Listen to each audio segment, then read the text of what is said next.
Hey, John here. So we got this 2010 Scooby-Doo. It's a Forester with a 2.5 engine there. That's just a single overhead cam, but we're going to do brakes today, and I think the brakes are completely spent. These brakes have been on this car for at least 80,000, believe it or not. So let's see what kind of trouble we can get into. I'm pretty sure the back brakes are metal to metal, but let's see what happens. Well, this car has lived its entire 13 years of life in the state of Massachusetts, so it's not too bad rusty-wise, but we'll see what kind of trouble we can get into.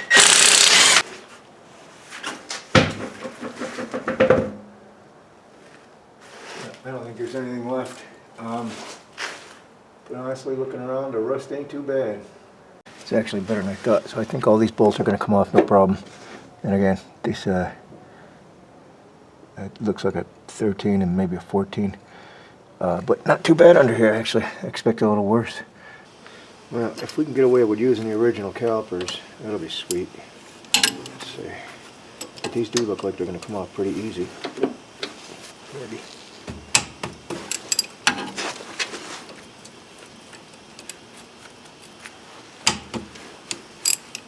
And if the pins still slide in and out, I'll be amazed. But the part I'm worried about is this rotor, whether it's seized. 13 years old. But I have a way to get it off, but I just sometimes the brake shoes on the inside, there's a rust ring that builds up. That might be a problem, but we'll see. Let's see if these come off.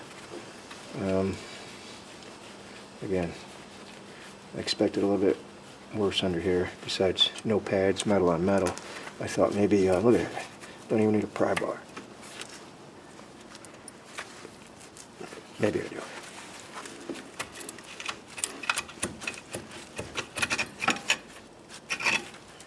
Oh boy, there is rust.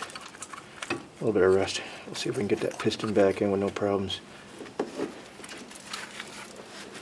But it's fully extended. So there's that.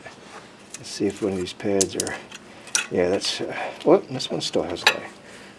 Ah, it still has life left. I'll be damned. It's not quite falling apart. Oh, the inside's completely gone. The inside is metal on metal. So...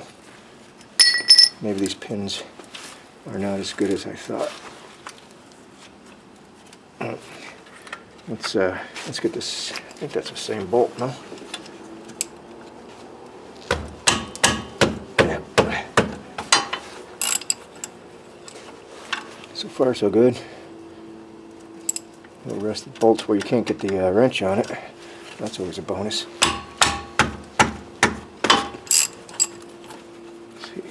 Take this saddle over to the bench, see if we can get these pins freed up. Doesn't look too horrible. I think we can clean these up. These are seized right now, but we'll see if we can get them freed up. I really don't want to buy a caliper. Yeah, this thing seems like it's a little bit seized on there. Let me go get an air wrench. I'm going to just blast this a little bit with an air wrench and or air hammer and see if it breaks things up, because we ain't peeling that off right away. Like I said, we'll just try to loosen it up, see if what happens. Oh, a lot of rust. A lot of rust in there. And because we're not saving this anyways, even if we have to cut it off, who cares?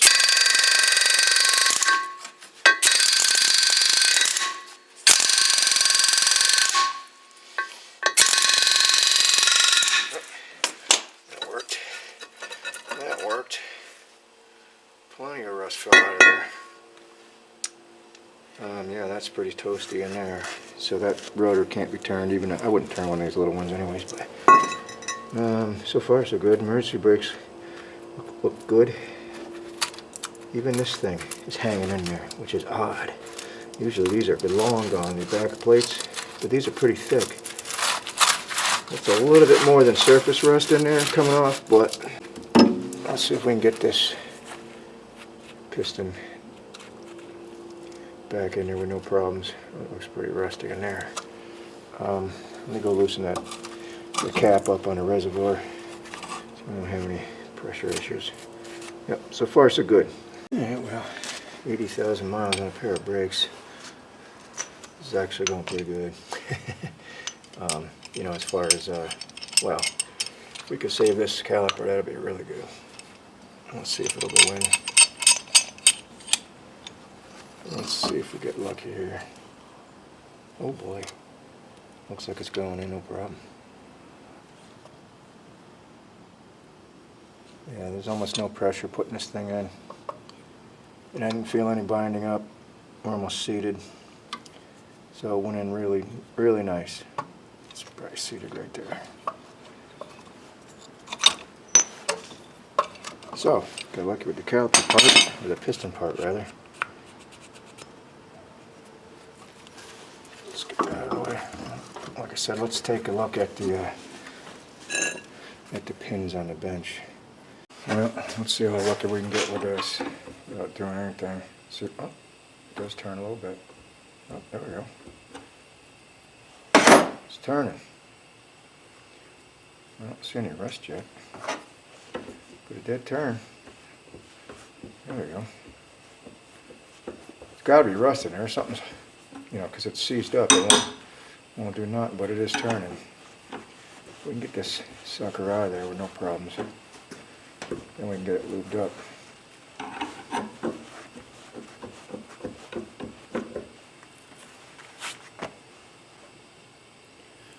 See if I can get some in there.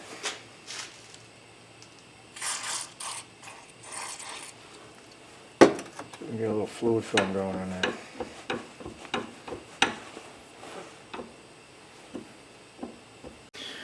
Yeah, it didn't take long. It was dry, it's still dry. See if we can get this rubber boot off and see if we can get in there and clean that up. That's just the fluid film I put in there, but it was dry as a bone. Same thing over here, just got a little turn on these, put some fluid film on them, and I'm just kind of working that thing back in. Yeah, this one ain't moving. Kind of bit going in and out. Yeah, I'm gonna have to work on this one. This one a little stiffer. Just kind of now, gotta move a little bit. I'm just putting a little pressure on this wrench at an angle. It was moving.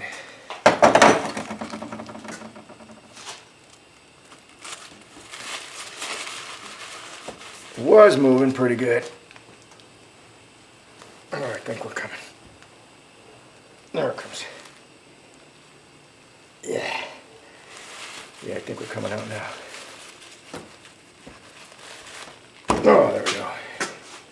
That's the one with the rubber gasket around it. You know, one has a rubber gasket and one doesn't.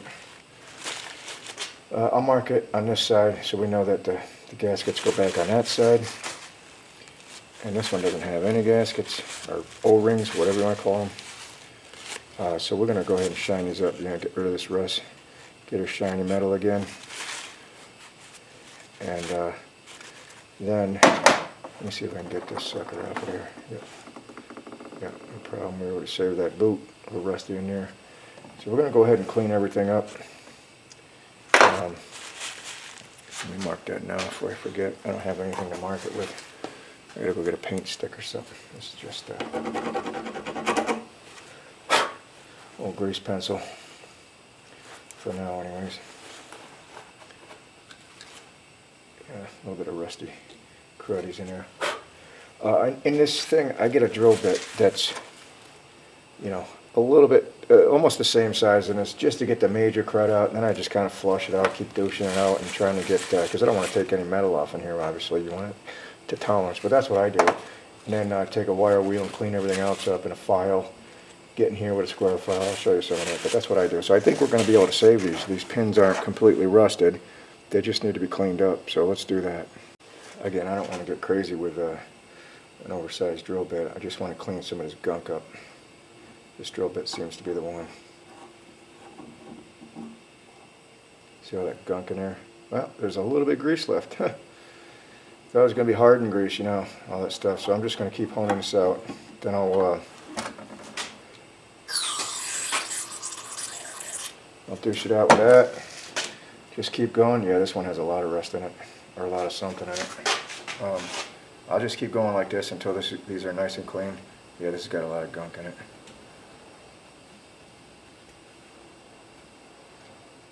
Yeah, I wouldn't use the actual power drill for this, because again, I don't want to get this thing out of tolerance, but once we get all this goo out of here, I think we're going to be golden. Yeah, see, it's just a dry, hardened, you know, hardened grease that's holding everything up here, like this crap here. Anyways, let me work on that and get everything cleaned up. Yeah, so the holes are pretty clean, but I still got to do the outside. I'll get a little pick and scrape off, you know, the flaky rust, and then I'll go hit it with some kind of wire wheel or something, little wire wheel. But hitting these with wire wheel before you get the rust off, it's just going to shine the rust. So I take a square file and just get all the hard stuff off. And in here, you probably can't, let me see here. Probably can't see too good, but there's a lot of, more than you think, rust. And I'll just go ahead right down to clean metal. All right, just keep, yeah, see all that stuff come off of there, flake off. So we'll just keep doing that. See all that crap. And we'll clean all this up too, down to bare metal, and get everything cleaned up, shined up. So I'm glad we're going to be able to keep these Subaru calipers. So let me work on that, get these shined up the best I can. So ideally, you know, if you have a sandblaster, it'd be a quicker way to go. But getting this, it's a must, getting this rust off. You know, if you don't get that rust off and you try to put your, you know, your hardware clips back in there, it's going to be, you know, I'll try to get you a little closer. You got to get all that stuff out of there because, and it's not quite out of there, but if you don't, like I said, you put these new clips on, you know, it's going to be over the rust jack. You're just going to have problems. You got to get that stuff out of there. So I just hit it with a little stiff, little tiny wire brush to get most of that chunky stuff off of there. Again, you don't want to shine the rust up. You got to get the chunks out, but it's smooth now. Then I just finish it up with some 320 emery cloth, and that'll get it back to factory, I guess. You know, because I want to get all the crap off of there. I guess, like I said, you can just buy new pins, but I like to use the factory stuff if I can, and it's pretty easy to clean this stuff. So.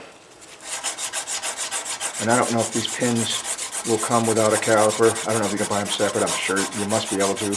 I never do. Anytime I need pins, I get the whole caliper and everything, because if you need pins that bad, usually the caliper inside the caliper are going to be shot anyways. So anyways, I'm going to work on both of them, clean them up. They're almost done.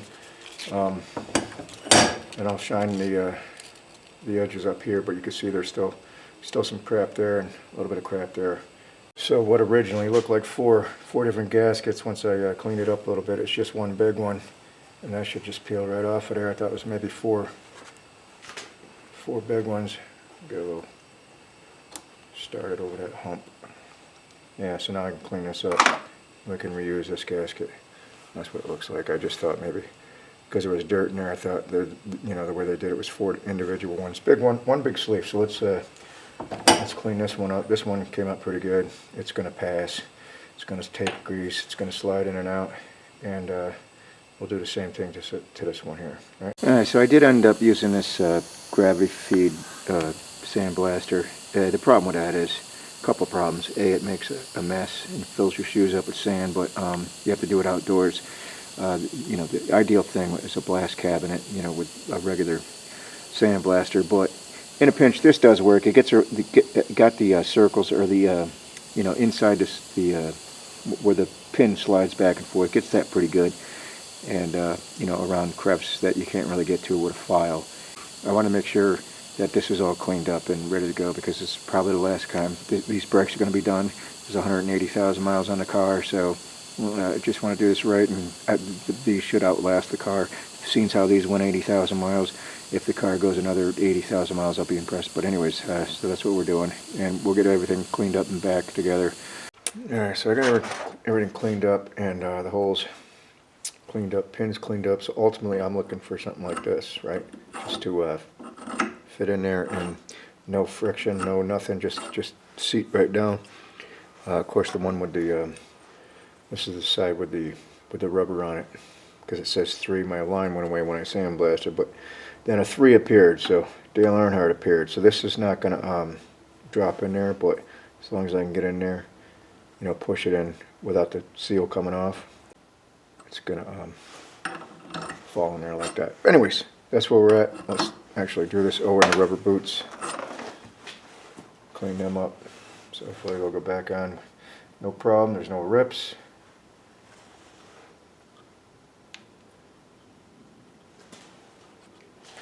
Right. Just use these synthetic brake grease here. I lightly coat it. I don't really, you know, if I can get away without grease, but I just lightly coat it. Too much grease, you know, it's gonna create that air pocket, right?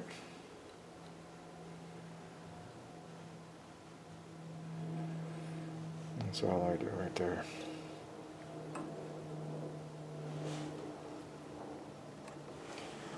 So now that's going to move the way it should be before it was seized. Couldn't even get it out. Let's see here. Put this guy on.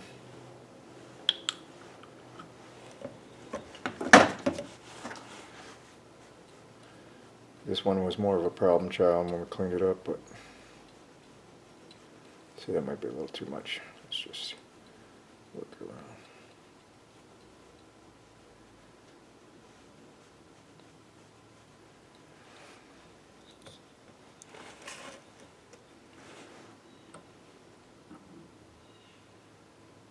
Yeah, would have much easier with the grease. Same thing with that. Good deal. Right. Yeah, so exact same scenario off the front. Just took them off, came off. Bolts came off easy. This pin is seized, but I see that oh no, I thought the rubber was compromised. It may be, but this one is fine. This pin rather moves in and out as it should. This one does not. It's seized, which is a problem.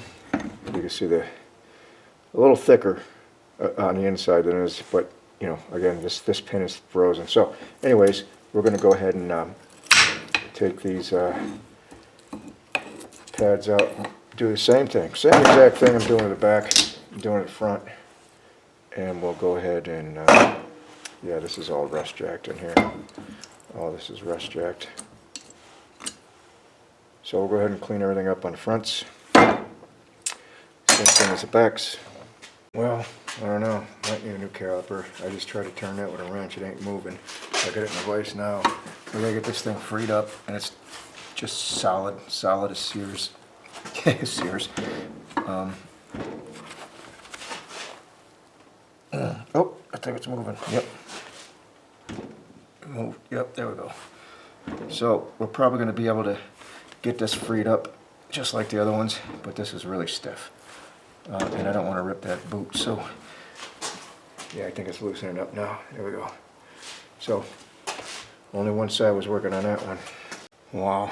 So that took a lot of work, like 20-30 minutes getting that thing out of there. I mean, holy crap. But the rubber, somehow the rubber made it. Maybe not 100%, but that was pretty much seized in there. I can't believe we're going to be able to save this pin. Maybe. Yeah, we can't get that thing in there. Oh yeah, that's just dry rust in there. Put some gloves on. So I think if we can save this, it'll be a bonus round. I don't know if you can get just the saddle, the bracket here. I have no idea. I'd rather not if I don't have to. I think we can clean this up. Again, I'm not going to put a drill on it. We'll just do it by hand. And we'll keep working this crap out of here. Yeah, there's just a lot of dry. Oh, there we go. So it was just in this area here, because this pin would not come out. Yep, alright, so I think we're going to be alright now. Alright, so I cleaned up the hub face here with some wire wheel kind of things, right? Get most of the crap off, and then I put some fluid film, some of this regular fluid film on there. And sprayed the rotor off with brake clean, even though it's going to get dirty. I'll do it again, but you have to use the old plug for your brake emergency brake adjustment. Put this in now, because if you put it in later after everything's off and you have to take it off because it goes in too far, you know what I mean? Push it in, it falls in, and we're going to take everything back apart.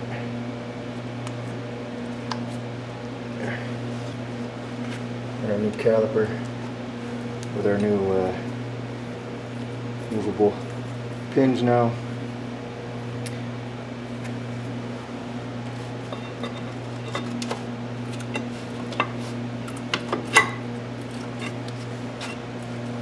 There's all this hardware.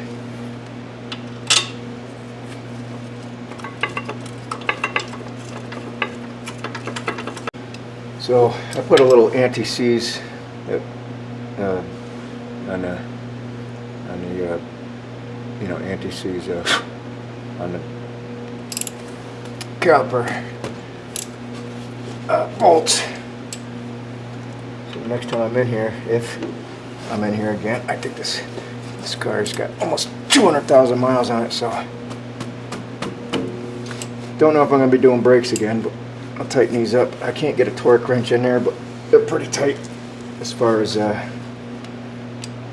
know, torque goes.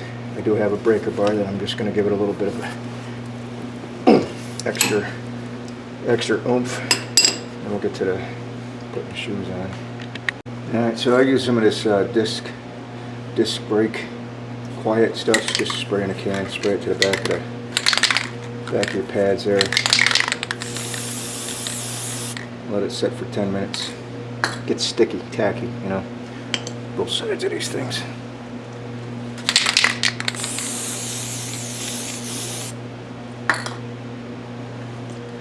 So to take this brake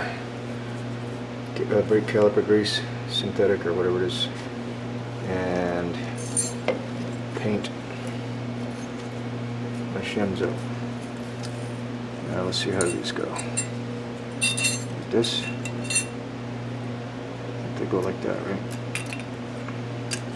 Just do a little dry fit. Yeah. Now paint the insides of these. Give a little spooge here too. I don't want to do anything on the brake rotor, obviously.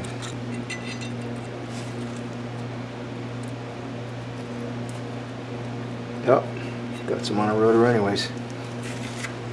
I'm going to clean the rotor with brake clean anyways, but I'd rather not have anything on there.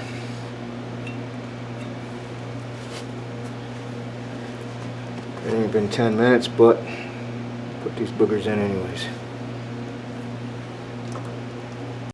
Okay, so I add the grease on the back side of that shim just for rust protection, or rust jack, you know, so the rust doesn't form. On the front side of the shim, I don't put any grease where, you know, in the slots. I do add a dab of grease on each ear of the actual brake pad because of my feeling on that. It's just going to collect dirt and grime, and the grease is going to go away almost immediately anyways. So I, like I said, just a little dab of grease on the ears, and so that thing can move back and forth as it needs to.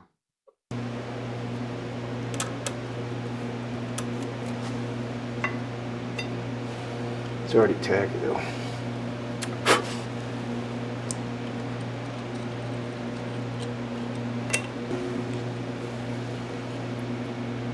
We already pushed the piston in, so now it's just a matter of lining these, our new movable pins.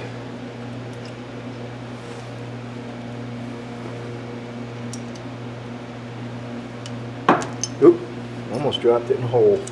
That is sucking.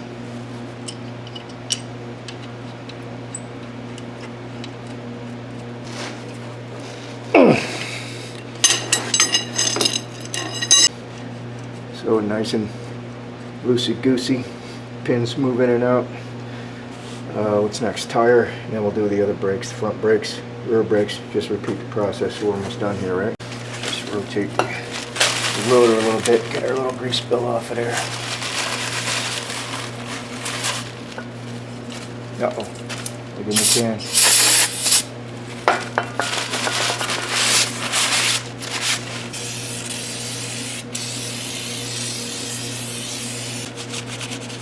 little barrier between the aluminum and the steel, so no corrosion, or help reduce corrosion. It's going to get corrosion. I wipe off the excess just because I don't want it spattered, or, you know, centrifugal force getting on the brakes. That's what I do anyways. And that's it. We're going to do the same thing on all three of the corners there. They're all the same. The front's jack flow down a little bit. I think that jack her up a little bit. We're going to do the same thing on all 4 sides. The brake calipers in the front are the same, you know, relatively the same. They're just bigger. About the only difference between the rears and the fronts is the front has the double piston for the calipers, and that's about the only difference. So these Subaru calipers are original. There's about 200,000 miles on this car, so I'm glad we were able to keep the calipers going. And Subaru makes this kind of easy for a do-it-yourselfer. I mean, as you can see, it's relatively easy. The hardest part of this was cleaning everything up to save the calipers and the pins and everything like that. But the pads themselves, they don't cost nothing. If you go to a place like AutoZone or, you know, O'Reilly's or any of them, they guarantee the pads for life. So once you wear them out, you just bring them back, free pads, free. Everything's free, except for the rotors. The rotors, obviously, whether you got a 2-year or 3-year warranty, they're going to outlast, you know, they're going to go, the brakes are going to last longer than the rotors, so you're always going to have to buy new rotors. But that being said, this is a pretty easy job. A couple hours, you could do the whole car. And again, the most of the labor here is just cleaning this stuff up. Anyways, that's all I got. Thanks for watching. See you next time.